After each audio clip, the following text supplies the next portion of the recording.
like the trademark office to go after somebody building on these protocols. The good news is, I think in the long run, you guys will lose. And I say this without any sense of irony or levity. This is the enemy. This is the person that these decentralized naming protocols are meant to protect you from. And in the long run, they will die out. Okay, so for those who don't understand the context here, so there was a Handshake user. He bought .wallet very soon after Handshake launched in 2020. So he owned this .wallet domain, and then he listed it on a registrar called Gateway to try and sell sub-level domains, and he earned, you know, a couple $1,000s. It's good for him, right? Well, Unstoppable sued him and issued a cease and desist to the Gateway registry because .wallet collided with their name, in which they trademarked, and you guys trademarked. You guys filed for a trademark, but did not fully register. You're right. Yes. Multiple times they declined. I noticed you also filed for the trademark of Bitcoin. That's interesting to me. So are you planning on suing Roger Ver, who currently owns the Bitcoin name on the Handshake blockchain? Bitcoin. Yep. Roger Ver owns .Bitcoin So I think on the Handshake blockchain. So Are you I going to think- sue Cobra? So I think something that would be helpful for people to understand for context here is that naming is a social convention. What you need to have is the ability for users to be able to own their assets, own their domain. Right, yeah, we got that. All of these protocols offer that. Do we have a moderator? I'm just trying to finish my comment. And the other piece is the social convention part is around what do applications accept. And the thing here that I think is messier than with traditional domains is there is no governing body that decides who owns. ICANN. There is no Except for you. There is no ICANN in this world. You built ICANN in a smart contract. We're not trying to build ICANN. Except you did. Let him finish. Seriously. And so the part about the naming, the part about the social convention is the key idea here. It's not enough to launch something on a blockchain. You need to convince applications to support it, and that's what makes it useful. That's what makes it so you're able to actually bring your thing to market. So what Unstoppable does is launch TLDs on the blockchain, sell domain names to users that are owned by those users, and then we go and we convince applications to support our standard. For applications and for users, you cannot have two colliding systems. That is dangerous to users because people are sending money with these things. Imagine what would happen if I have Brad.crypto and somebody else gets a Brad.crypto over there, and then somebody trying to send me $1 million sends it to the wrong person. That is a non-functioning system. So what's going to wind up having to happen here is there's going to be you can't have more than one TLD functioning in the wild of the same TLD, otherwise apps just won't support it. So what's going to happen is apps will say, hey, this is dangerous to my users, I got to shut this down. So that's the reason why naming is actually a social convention, not just a technology. So you need technology plus social convention. So who gets to own it? Is it just the first person who does something commercial with it? Is that the person who gets to own it? Because right now, pre-blockchain, we have process, which is you pay ICANN some money, you apply, and ICANN vets you in a number of ways. Yeah, there's multiple standards, and it's the same as it would be. It's the same as it would be for any IP. So essentially, what happens is you have first commercial use, you have market penetration, you have all the same reasons why you can't launch McDonald's restaurant is the same reason, and that's why. Yeah. So and the other thing is this isn't really an ICANN issue. It's really the fact that the way DNS was designed, it assumes a unitary root. Right? And every blockchain that has come out, and again, there are hundreds of these blockchains, they've all cloned DNS for their own use. So we're talking about people launching domain names for consumers, but every blockchain has their own version of DNS for their blockchain use cases. So if you go to Solana, they have .sol. Polkadot this week is launching .dot, right? They all are using DNS. And they all are independent from each other. So it is possible that you might have one blockchain launching a TLD that is identical to TLD on another blockchain. And maybe if they have different apps, they can actually coexist without colliding. We think that's completely untrue. And the reason why is because the systems are much more interoperable than you would think.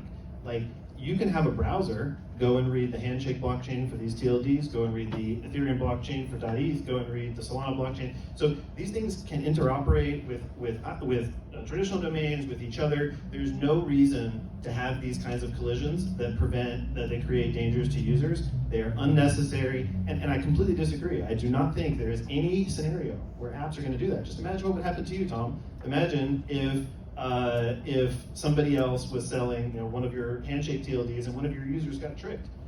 You might actually have a lawsuit on your hands. Well, You might actually get really upset. Can I come in here and ask you a question? So the use case I'm thinking of is in the physical world, we allow companies to coexist with the same trademark. There are multiple, is it Delta Airlines and Delta Dental? United Airlines, right? So what if they each had their own blockchain serving their own use case, and they both use the same TLD? It's doable. I completely disagree, because users won't know that. Like, when you go into Brave browser, you don't know which blockchain is being called. Like, so I think that it's more similar here. Like, with domain names, because they are routers for money, because they are identity, like, I think the responsible thing for the industry to do is to prevent these collisions at all costs, because otherwise I do not think the industry will be able to move forward. If I were Chrome browser, there's no way in hell I would support a system where there is a chance that my users could get money stolen from them. And actually, Tom, I don't think you would either. I think if somebody launched one of those, some of those that your users are buying, I think that you'd have a problem with that, because your users would be upset, because they would be at risk. So I don't think that is the future. I think there's almost zero chance that's the future. When we talk to applications, they say if there's a real conflict, we're switching this thing off.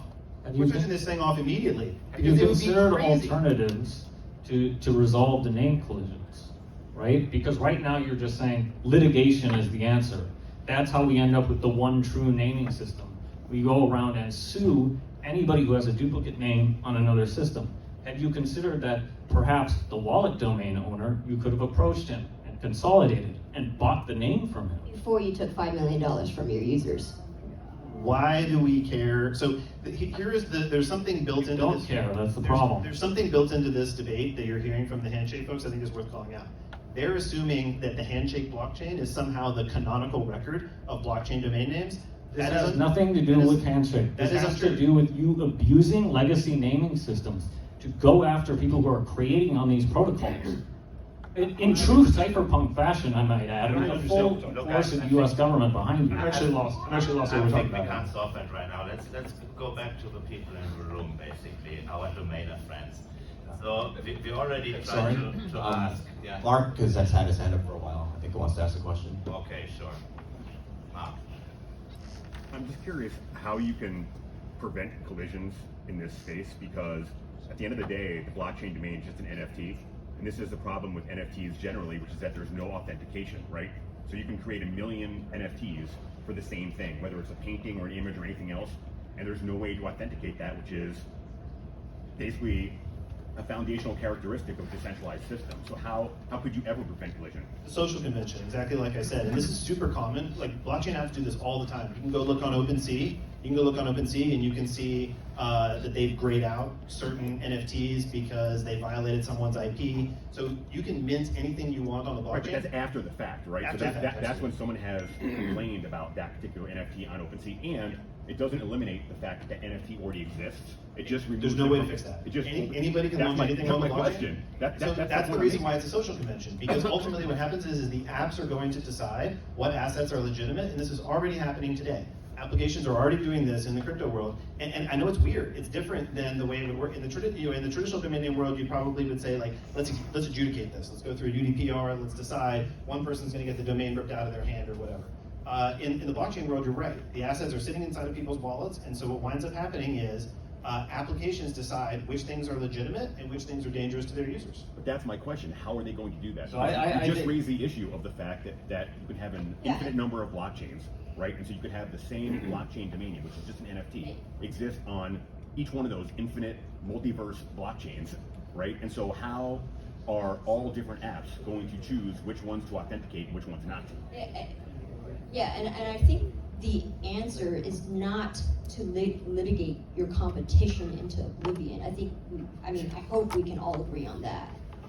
We're fine with competition. It's just not our 10 TLDs. But essentially what's happened here is that, at least in the blockchain domain name world, there's essentially 2 providers that have gotten a lot of traction with apps. And so those are the ones where the apps are looking to, essentially, at this point.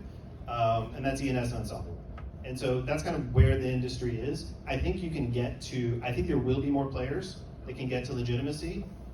We're all for competition. The ENS as a protocol is not suing its competition. If there is no name collision on ENS. If somebody launched .eth, you're behaving anti-competitively. if somebody else launched .eth, I think they'd sue. Yeah, so to answer Mark's question, this is messy, right? It's messy just like the late 90s were messy before ICANN was formed.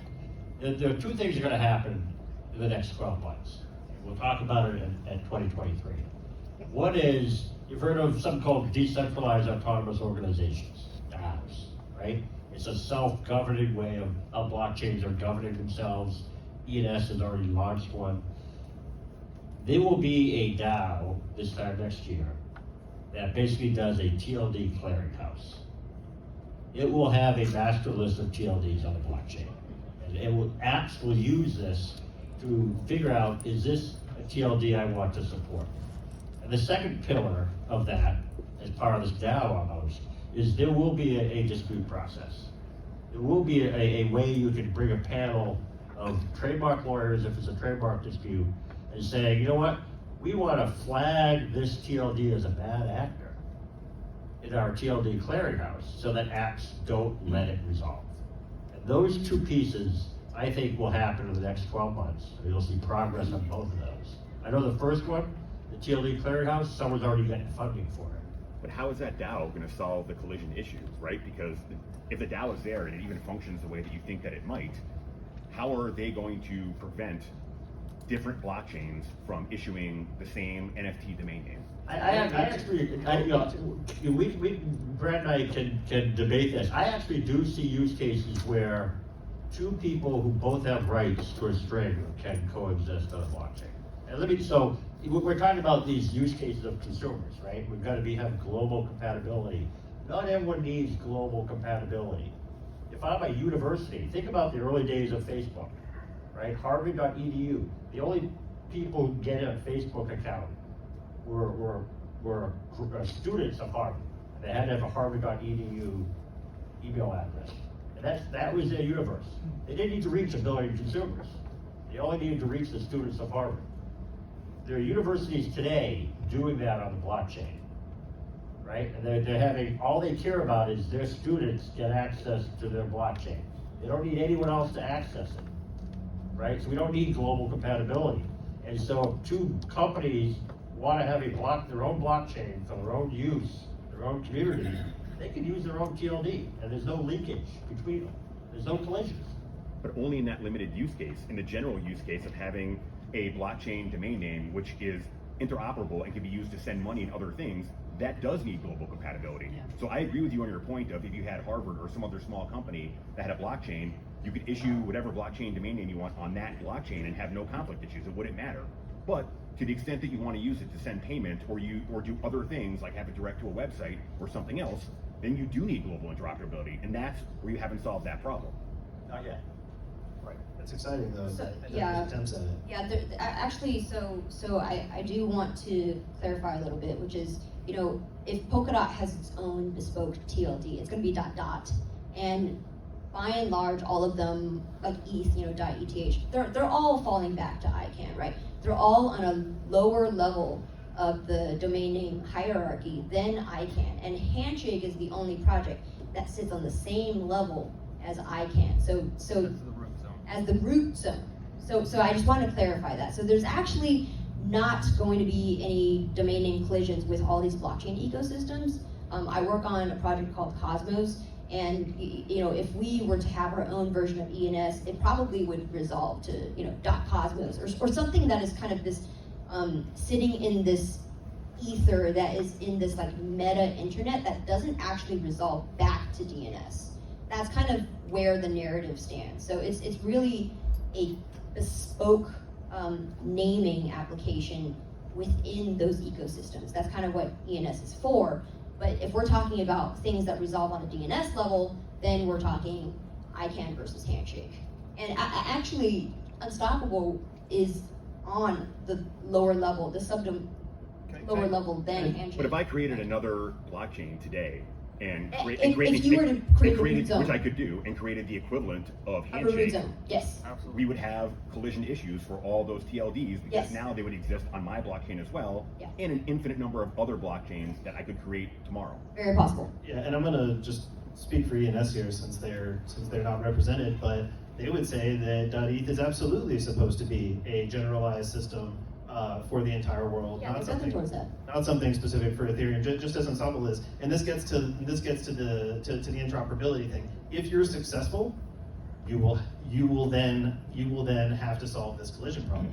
So like Okay. anybody, I think there's very few people who are attempting to build a thing that's just contained inside their ecosystem. If you do that, then I think there's really no issues. But for the most part, I think these projects are more ambitious, and so that's just. We see blockchains as utilities.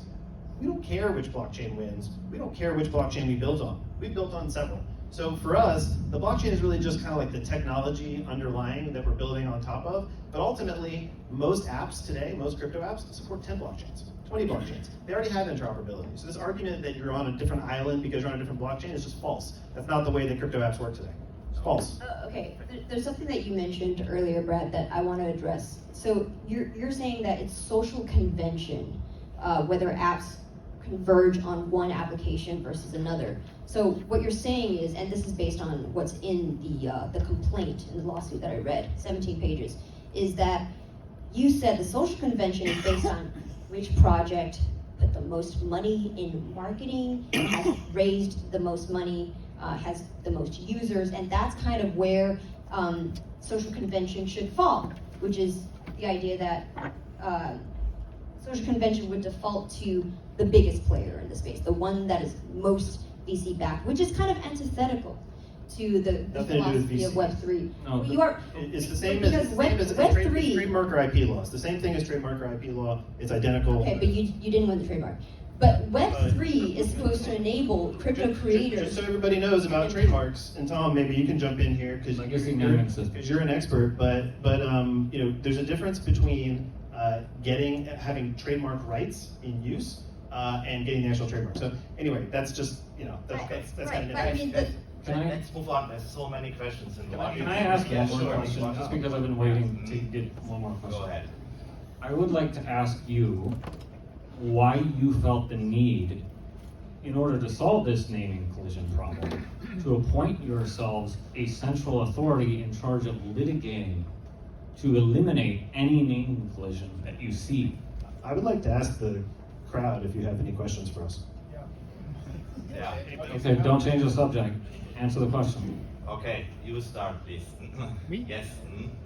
My name is Rudolf Meijer. I don't have a question, it's just an observation. I think probably inadvertently you're making a strong case, in my impression, for a kind of a centralized body overviewing and regulating this whole thing. I'm not a big fan of ICANN always, but it seems to work there. If we screw up as an industry, that could happen. If we aren't able to police ourselves and work properly, that actually could happen, and we are afraid of that. Okay, next This one. is the regulator. Yeah, up in the back, please. Okay, sorry. So just to answer your question, I don't remember your name. I'm Adam from Decentralized. I think the main issue and what's going to result in adoption of this industry is getting DNS resolution from major DNS providers. So the issue with Web3 domains is that the onboarding process is very difficult for people who aren't experienced with Web3. So in my opinion, you need to get Web2 DNS providers to support both Web2 domains and Web3 domains. And I think that moving forward is the major goal for mass adoption of this industry. We have a Cloudflare resolver, not crypto.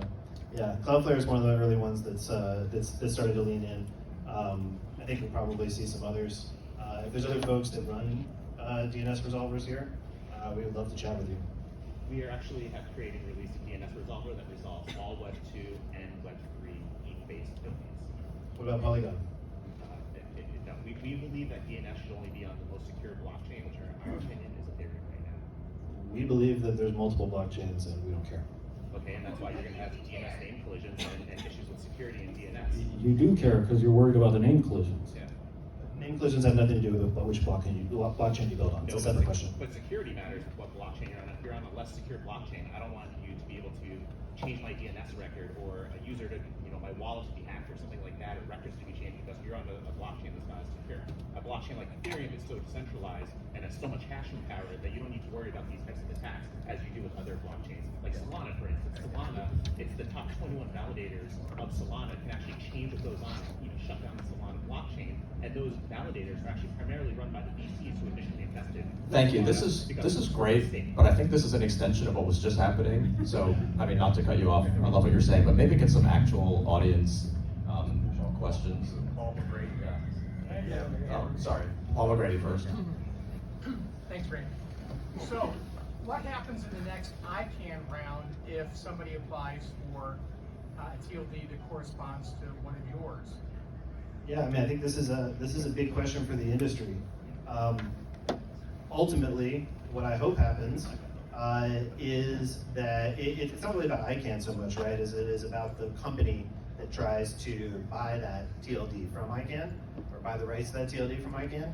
And what I hope happens is that companies understand that TLDs that have developed and have gotten real traction in the market, that they should not collide. That they should not collide either. And what essentially the problem that we have here is very similar to the problem we had when .com launched. There was no ICANN when .com launched. But what happened was there was a new technology platform that changed the internet and changed the world.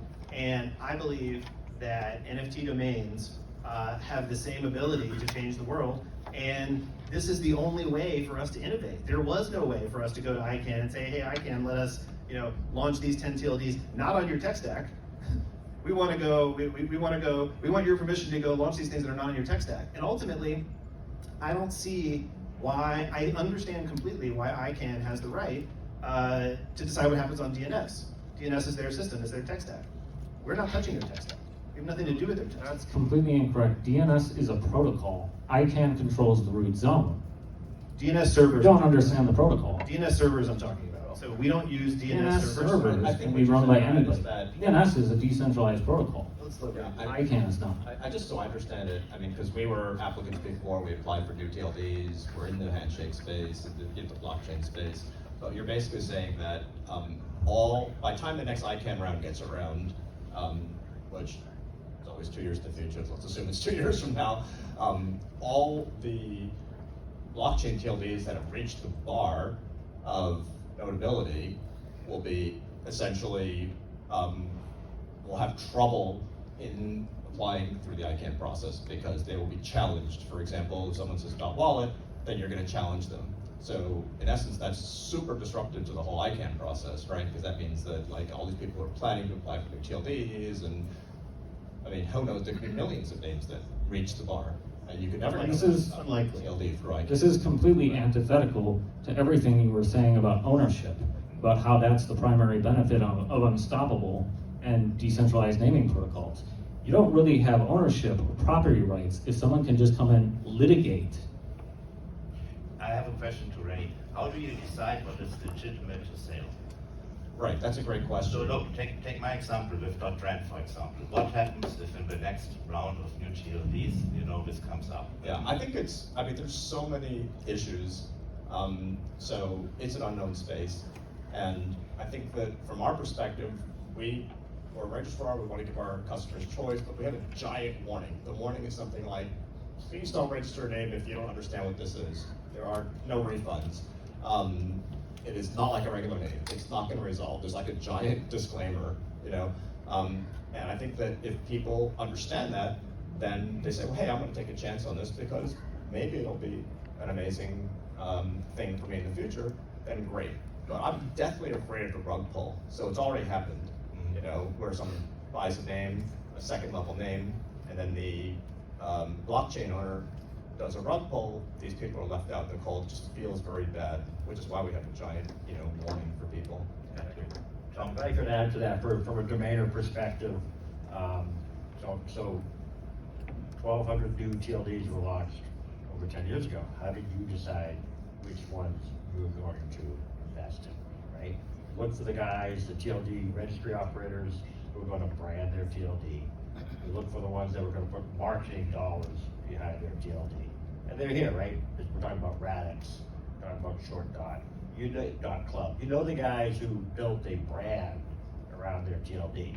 So it's just kind of the same thing with these new blockchain domains as well. Who was actually building a brand around it, putting marketing dollars behind it? Who's actually going to be the last 10% who is still going to be around? So I think that's the kind of the calculus you want to go through from a domain perspective in terms of which ones you want to invest in. What's really different between blockchain domains and the last ICANN round is that the last ICANN round, the domainers were in there first, right? You scoop up a lot of premium names and you waited for, you had to sit back and wait. Is this TLD gonna get a momentum? We already see momentum in the blockchain domain name space, right? Unstoppable's got almost 2 million, ETH got 1.8 million. 1.5 million. Handshake's got 6.6 million TLDs, guys. You worry about collisions, ICANN's not gonna launch more than 1 or 2,000 new TLDs 5 years from now. Namecheap, by the way, bought .s on Handshake for 750,000. They're really betting in big on the future. They're seeing 10, 20 years down the line and putting their flag on the ground to say that, oh, well, this is the future of Web3. We're placing a big bet, and we know where the space is going to be. We're in the 1990s of the internet right now. Handshake is the only one that revolutionizes the entire domain name space. And I will say from which ones do we support? We're supporting 1,700 Handshake TLDs today that are selling second level things. And the remarkable thing about Namecheap getting involved is that happened in a very organic way. You know, we don't have a corporation or an organization or an entity like this guy right here. We didn't go and approach people and make deals with them. Namecheap saw the value and went all in on it. It was very organic and it was very community driven. And that's how these projects maintain immortality. Open source projects, protocols achieve immortality. Companies do not. Corporations do not. Yeah, just like HTTP protocol or Linux is going to be around for hundreds of years, and AOL has already gone by the wayside. You don't even remember them. Ryan, you're next. Shouldn't it be the customer or the web surfer who decides which blockchain he wants to surf? I mean, that's his decision. We don't need a mommy to tell us which is the safe Yeah, but blockchain. browsers are the gatekeepers still. Yeah, it's up to apps. It's not really up to the end user. Apps have to Right, decide. you can set it, right? It's in the settings. You pick the blockchain Yeah. you want. You pick the which system. Yeah, I don't see any issue with that. Okay. Anyone else? Yeah, there's another hand over there. Yeah, hi. My background is not necessarily tech, but I think you'll get the point I'm trying to communicate. So these networks are going to be POS or POW. I may sound naive, but it's my understanding when ETH goes to the next version, JP Morgan Chase through institutional staking will have control of that network. Are there any concerns with POS, POWs? Yeah, no, proof of stake is a huge problem. There are a lot of people who try to deceptively legitimize proof of stake, and now I think it's reached that point where people see it as a legitimate consensus mechanism, and it's not. Proof of stake is awesome. Well, I mean, yeah, so actually, How do you do SPV? How do you do SPV on Ethereum? Can you do a light resolver? Unstoppable? In a decentralized way? Verifiable? Unstoppable is a customer of blockchains, meaning that what we do is we look at which different blockchain would provide the best user experience for our users, and there's two primary considerations beyond decentralization. One is cost, like how much does it cost to mint a domain name and NFT? On Polygon, it's around 3 cents. And the other is application support. And what we have found as a result of being a part of the Ethereum ecosystem is that it has been so easy to get wallets, browsers, other applications to support us because they're already integrating Ethereum wallets, etc., or EVM compatible wallets. Didn't answer my So question. that's been the kind of benefit of being on a You did not video. answer my question. JJ's Can you point, do you light need- resolution? I don't. You need I light don't- client resolution for it to scale on the browser. In order for this to be used, There are going to be people needs who to be are looking light for various resolving. features to be important. One more question. I don't care about the same features they do. Well, I think yeah, that means you don't care about the protocol actually working. If it can't do light resolution, it doesn't work.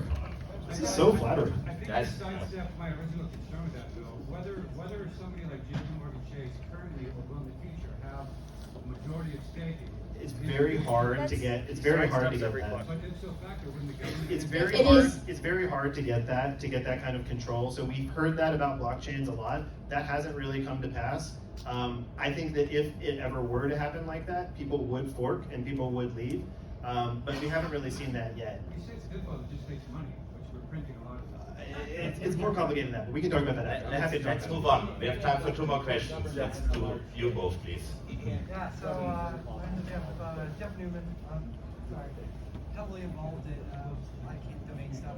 Just want to do a plug for the Friday session because you sort of got into it a little bit. But on Friday's session, I think it's in the morning, we're going to discuss specifically ICANN and blockchain and whether it's viewed as a threat or an opportunity. And so we'll have those discussions. The only other point I want to make is that it seems like you're analogizing blockchain domains with the blockchain and innovation on Web 3.0. The reality is you don't need a blockchain domain to innovate on the blockchain. You can integrate those technologies. So it's cool, like you guys are doing that, but that happens and can happen with TLDs that are not on Unstoppable or Handshake or whatever. So I think it's a fallacy to say that you can't have innovation or Web 3.0 with the existing domain existing. I push back there. I'm happy to talk about it afterwards, but I push back there from a technical perspective. There is a difference, and the main difference is this user control. So if you're talking about traditional domain name systems, basically what happens is the canonical record is the DNS servers, and then you've got registrars and others that are able to make updates to the records.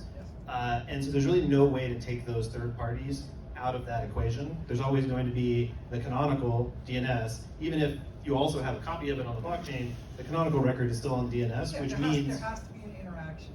which means that the registrar can still update records for you, whereas Unstoppable cannot update records for you on NFT domain names. So that's the And Handshake is just the root zone, so it works with existing DNS, and all of these issues just disappear. Yeah, so it's a choice of the application. I understand the choice that was made, but there are other choices that could have been made to interact in a different way. Okay, thanks, Jeff. Yeah, sure. The gentleman in front of you. I want to ask Unstoppable, do you have a root zone, or how do you describe your root zone? And what? Because you said you can use any blockchain, right? So do you use your own database as your root zone? No, we use Ethereum and Polygon. I wasn't saying that you can use any blockchain you want. I was saying that Unstoppable, in our pursuit of delivering the best possible customer experience, evaluate blockchains based on what can provide the best customer experience for our users. And the criteria are security, which is what we mean by decentralization, fees, meaning low fees to the user, and then application support, meaning this is a blockchain that a lot of applications already support. Those are the 3 criteria, but we're not choosing hundreds or thousands or whatever. That complicates the user experience. Unstoppable is a smart contract on Ethereum, and so if you're a smart contract on an EVM, then you could port it into this multi-chain paradigm, because there's an EVM on Polygon as well, so they just copy paste a smart contract and it's different chains. And there's no way to do SPV. Like claims. Okay, guys, you know what? I think this was more passionate, this discussion, than any ICANN meeting I've been to. So, it should take this on the agenda for next year.